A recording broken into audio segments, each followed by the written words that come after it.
So 2 Corinthians chapter 2, verses 5 through 11. Ruth just read those verses. Paul says in verse 14 that through him, God spreads the fragrance of the knowledge of Christ. And wherever Paul goes, what he means is he spreads the fragrance of the gospel. People smell, if you will, the message of Christ's death and resurrection. And in verse 16 he asks, who is sufficient for these things? Who is sufficient to spread this fragrance, the fragrance of the gospel of Jesus Christ? Or to put it another way, who is qualified to spread the fragrance of the gospel? If you're a follower of Christ, the answer is that you are both qualified and unqualified at the same time. Before I explain that answer, let's try to understand what Paul is saying in these verses. I say try because, according to Scott Hafeman in his commentary on 2 Corinthians, he says that this passage is among the most dense, meaning there's a lot packed into this passage, and among the most difficult to understand in all of Paul's writings. But let's try our best to understand what Paul is saying here in these verses. Let's begin with verses 12 and 13. Paul writes, remember, he's writing to a church, the church at Corinth. He's writing to the Corinthians. Again, he talks about his travels. He says, when I came to Troas to preach the gospel of Christ, even though a door was opened for me in the Lord, my spirit was not at rest because I did not find my brother Titus there. So I took leave of them and went on to Macedonia. Paul will talk about this again in chapter 7. But why was it so important for Paul to find Titus? Well, Titus had been in Corinth. Titus was the one who had delivered what we call the severe letter or the tearful letter to the Corinthians. And Paul wanted to know, he was a bit desperate to know what the reaction was by the Corinthians to this letter. He was so concerned about this, so much so that even though a door had been opened to him in Troas to preach the gospel, he left. He abandoned that open door and he went on to Macedonia, where he thought he might find Titus. Paul says that his spirit was not at rest because he couldn't find, or he didn't find, Titus in Troas. So really, he's candid here. He's honest. He's admitting, I believe, that he was feeling anxious, so concerned about the response of the Corinthians. Would this be really the end of their relationship as an apostle to this church, the one who had planted or started the church? Would this be the end, or would they respond to his letter, to his rebuke in that letter in a positive way? So Paul was so concerned about this that he couldn't really concentrate on preaching the gospel in Troas, even though God had opened a door for him there. And he left searching for Titus to hear from him what the response was in Corinth. Probably we've all felt like this, so worried, so concerned about a certain situation that we really can't focus on anything else. That's how Paul was feeling in Troas, waiting word about how the Corinthians had responded to this letter. Paul was someone who didn't always experience emotional peace. We might think because he was an apostle, his words are here in the New Testament, we might think, well, he was always at peace. He was never worried about anything. But we've already seen in chapter 1 about whatever the experience was in Asia, verse 8, that he was so utterly burdened beyond his strength that he despaired of life itself. So Paul was someone who went through many times of great emotional turmoil.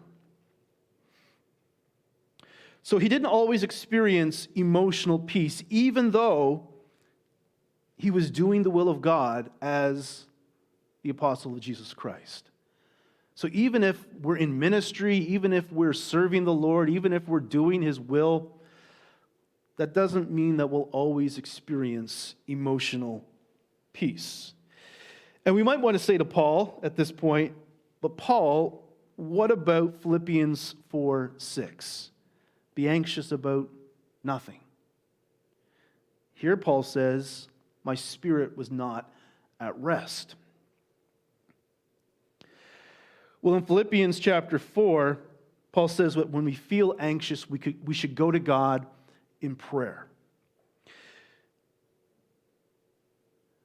I believe that there are times really when it's impossible for us not to be anxious. We are human like Paul was human.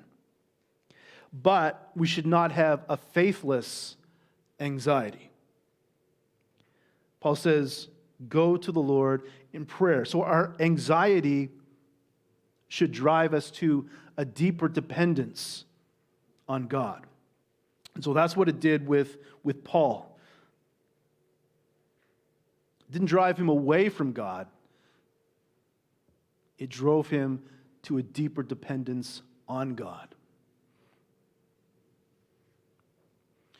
And he'll talk about this, especially in chapter 12 with the thorn in the flesh, how God's grace was sufficient for Paul in every situation, though these situations were not easy, and he struggled.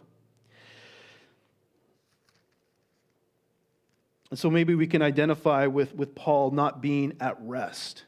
Even though he was there in Troas, the door was opened to preach the gospel. He was so concerned about the Corinthians, their response to the letter, that he left and went on to Macedonia.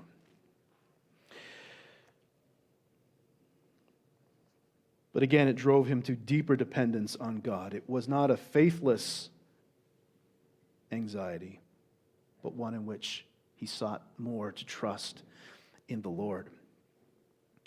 David Garland, in his commentary, points out that these two verses, verses 12 and 13, reveal how interconnected Christians are. Paul was connected to the Corinthians because of what had happened in Corinth on that visit, which led him to write the letter. That affected the situation in Troas, where he was preaching the gospel. And so all of this interconnectedness, I don't think that's the right word, interconnection, how we're interconnected one with another. Garland writes, we cannot hurt one another without also hurting the work of God in the world. And so the situation in Corinth really hurt Paul's ministry. Fortunately, he eventually did get back to Troas to preach the gospel. The book of Acts tells us. But in that situation, he left because of just the turmoil within him about what was going on, wondering what was going on in Corinth. So we're all interconnected, and what we do affects not just people here in our church, but other people outside of our church in ways perhaps we could never anticipate, either for good or for bad. So Paul talks about his anxiety, his spirit not being at rest. Now we get into the difficult portion of the passage. In verse 14, he switches to praise. He says, but thanks be to God who in Christ always leads us in triumphal procession. Now, I looked up various English versions to see what or how they word the first part of this verse. I read the ESV. It says, "But thanks be to God who leads us in triumphal procession." The New International Version says, "But thanks be to God who always leads us as captives in Christ's triumphal procession." We also have the King James Version, which is very different. "Now thanks be unto God, which always causeth us to triumph in Christ."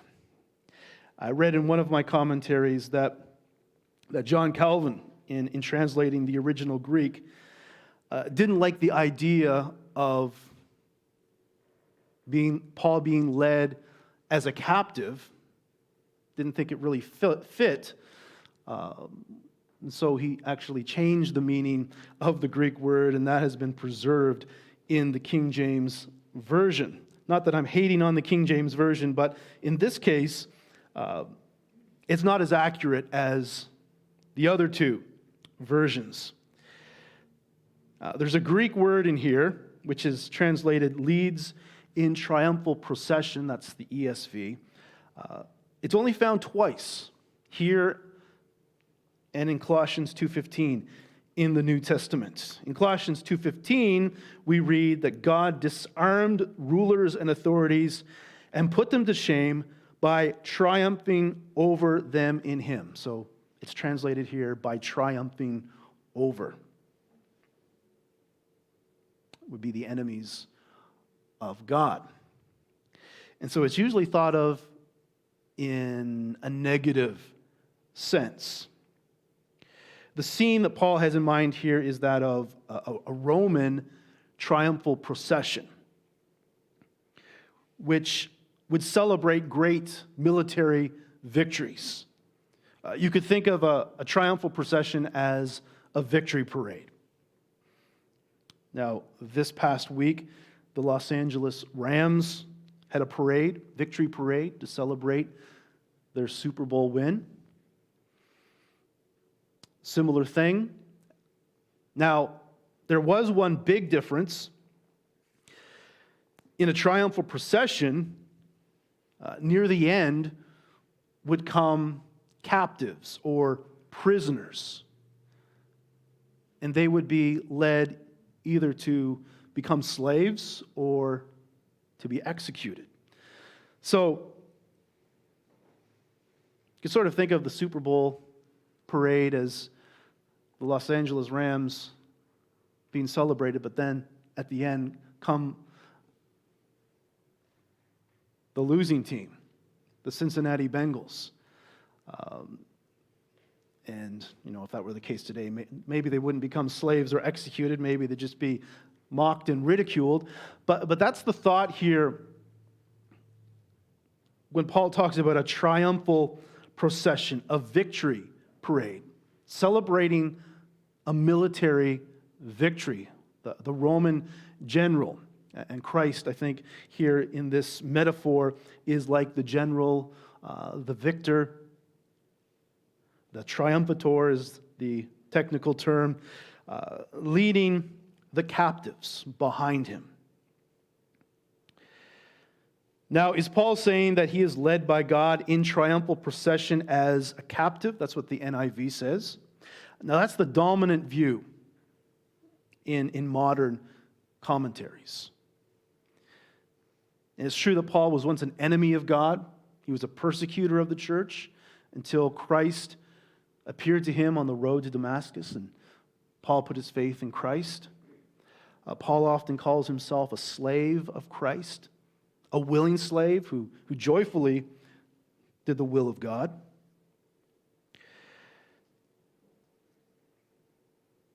And 2 Corinthians,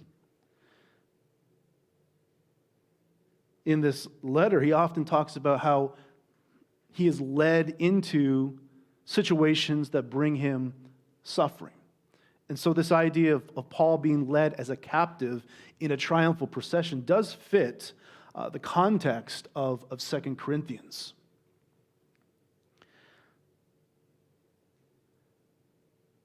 Now, some would say, one commentary said that it always means led as a captive. Another commentary showed where, well, there is an ancient writing that talks about a liberated slave being led in procession, so for them it would be a positive thing. I don't think it's important for us to come to a decision on this. The common view today is that Paul is saying, I am being led as a captive in Christ's triumphal procession. And you might think, well, that metaphor fits or falls into, or it doesn't make Paul look very good, especially since in Corinth there are enemies of Paul who are putting down his apostleship. And so this would play sort of into their hands. But what Paul will go on to say is that in his suffering, as he's led by Christ, the glory of God is seen. And God's strength is actually most evidently seen in Paul's suffering, how God sustains him and uses him in very difficult situations. It also fits with 1 Corinthians 4, verse 9, where Paul writes, I think that God has exhibited us apostles as last of all, like men sentenced to death, because we have become a spectacle to the world, to angels, and to men. And so it's possible there as well that he's thinking of a triumphal procession, the apostles at the end being sentenced to death. Either way, Paul sees himself in this triumphal procession. Whether Paul meant it as him being a captive or not, he's being led by God in triumphal procession. He says, through us, verse 14, God spreads the fragrance of the knowledge of him everywhere. Wherever he goes, the fragrance of the knowledge of God is spread. And then he says in verse 15, for we are the aroma of Christ. Another tricky situation here is Paul mixing metaphors? He's used the metaphor already of the triumphal procession. Does he continue on with that metaphor up until the end of verse 16? Or does he switch metaphors here? When he talks about a fragrance and an aroma, is he talking about an Old Testament sacrifice? In the Old Testament, it's often mentioned that the smoke rises up and the fragrance, the aroma is pleasing to God. That's one view. The other view is that the metaphor of the triumphal procession continues on, and Paul sees himself as an incense bearer in the triumphal procession, which the triumphal processions would have. So that fits. Whether Paul meant that or not, we can't be sure, or I can't be sure, at least. But either way, again, whichever interpretation, and I don't think it's absolutely necessary that we come to a conclusion on these interpretive issues. Either way, whether he thinks of an Old Testament sacrifice here with the fragrance and the aroma rising up to God, or whether he sees himself in this triumphal procession as an incense bearer, Paul is saying that people are exposed to the fragrance of the knowledge of God everywhere he goes, everywhere he includes his partners or his co-workers in the gospel ministry. Everywhere they go, the fragrance of the gospel is spread. Paul is the aroma of Christ to God among those who are being saved and among those who are perishing. Verse 15. That leads us to a question. Do people around us smell the aroma of Christ?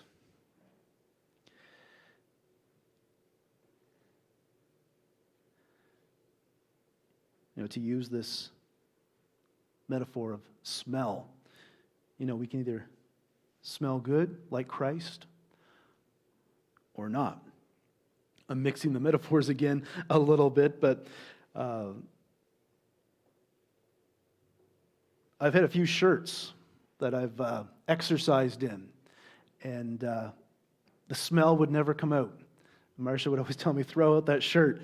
I guess I have really bad smelling sweat. I don't know what the issue is, or maybe I just sweat too much.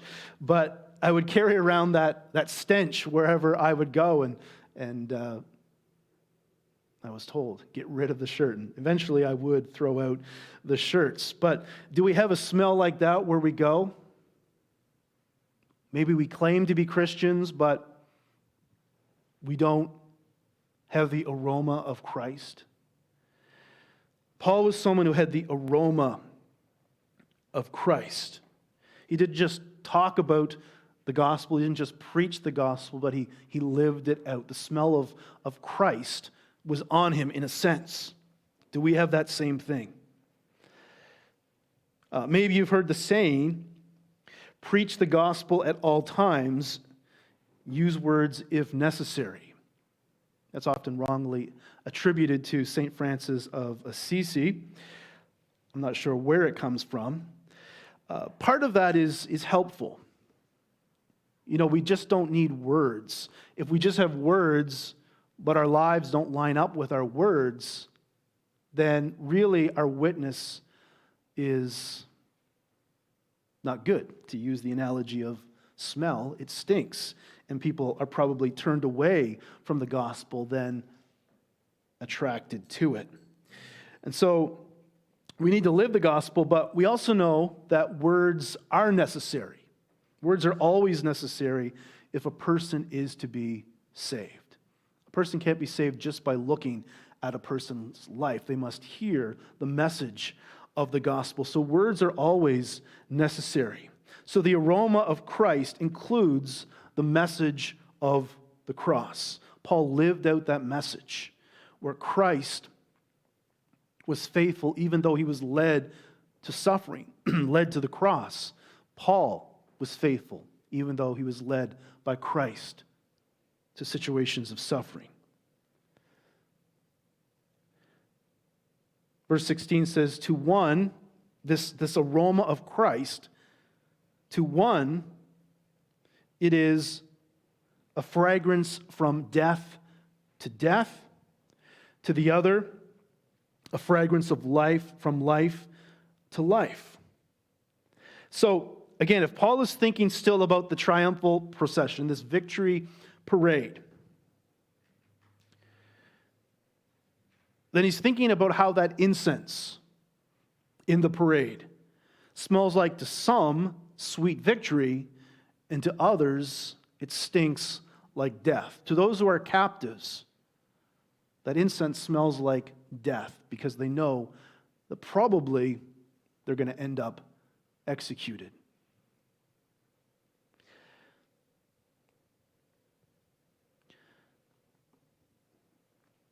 When we hear, or you could say when people smell the gospel, they either accept it, it smells sweet, or they reject it. It stinks to them. It's similar to what Paul writes in 1 Corinthians 1:18. Talks about the message, the word of the cross. How to some, it seems like foolishness. Saved by a man who was crucified on a cross. But to those who are being saved, he says, it is the power of God. And so as we are the aroma of Christ, as we're spreading the fragrance of the gospel, there's that reality that to some, the message of the cross will stink, but to others, it is sweet. It really is the dividing line among humanity, whether we will accept the gospel and be saved or reject the gospel and perish. Paul asks, getting back to the question of verse 16, who is sufficient for these things? We'll get to verse 17 next Sunday, but who is sufficient for these things? Well, talked about this a little bit on Thursday night. But I believe Paul is saying he is sufficient for these things. So I think we'd anticipate that he'd say no one is sufficient for these things. But if you continue on, the answer really is that he is sufficient for these things, but at the same time, he also isn't sufficient for these things. This being led by Christ as the fragrance of the gospel. He is and he isn't sufficient for this. And I think Paul might have been thinking about Moses when God called him to go to Pharaoh and to demand that Pharaoh release the Israelites who were slaves in Egypt to go to the promised land. Moses at first was reluctant. He made excuses as to why he was unable to do the task that God had called him to do. Exodus chapter 4, verses 10 through 12. But Moses said to the Lord, "O my Lord, I am not eloquent, either in the past or since you have spoken to your servant, but I am slow of speech and of tongue." Then the Lord said to him, "Who has made man's mouth? Who makes him mute or deaf or seen or blind? Is it not I, the Lord? Now therefore go, and I will be with your mouth and teach you what you shall speak." Now in Paul's day, Greek-speaking Jews would often read from the Septuagint, which was, or is, a Greek translation of the Hebrew Scriptures. In the Septuagint, Exodus 4:10, this of course is an English translation of the Septuagint, Moses says, "I am not adequate." And it's the same Greek word that is translated sufficient in 2 Corinthians 2:16, where Paul says, "Who is sufficient for these things?" Moses says, "I am not adequate. I'm not sufficient for this task." So Paul might have been thinking of this because he goes on to talk about Moses in chapter 3. What we know is that though perhaps Moses wasn't sufficient for the task, God made him sufficient. And we go over to 2 Corinthians chapter 3, verses 5 and 6. "Not that we are sufficient in ourselves to claim anything as coming from us, but our sufficiency is from God, who has made us sufficient to be ministers of a new covenant." So again, he both is and isn't sufficient for this task. He's not sufficient in himself, he says, but he's sufficient because his sufficiency comes from God.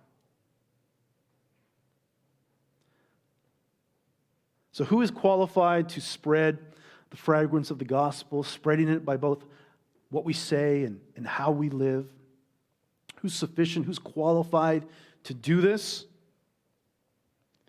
Well, every follower of Christ is both unqualified and qualified to do this. We're not qualified on our own, but by God's grace, every follower of Christ is qualified to spread the fragrance of the gospel. And so we serve the victorious Christ in this, to use the metaphor, triumphal procession. He has had victory over sin and death.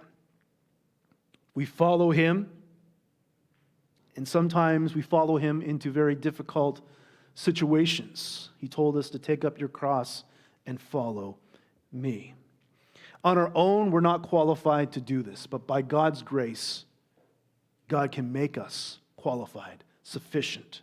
He's able to make us sufficient for any task that he calls us to do. So what task has God called you to do? We all have the task of spreading the fragrance of the gospel, but in what ways does God want us to do this? What's that next step that God would have us to take? That next word that God would want us to speak? That next act of kindness that God would want us to do? To spread the fragrance of the gospel, to be the aroma of Christ. We can't do this on our own, but we can do this by God's grace, because his grace is sufficient. He can make us sufficient for any task, every task that he calls us to do.